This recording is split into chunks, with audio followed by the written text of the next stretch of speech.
we're asking cops to do too much in this country. We are. We're just asking us to do too much. Every societal failure, we put it off on the cops to solve. Not enough mental health funding. Let the cop handle it. Not enough drug addiction funding. Let's give it to the cops. Here in Dallas, we got a loose dog problem. Let's have the cops chase loose dogs. Schools fail. Give it to the cops. 70% of the African American community is being raised by single women. Let's give it to the cops to solve that as well. That's too much to ask. Policing was never meant to solve all those problems.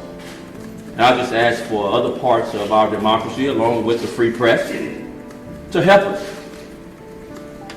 us. And not put that burden all on law enforcement to resolve.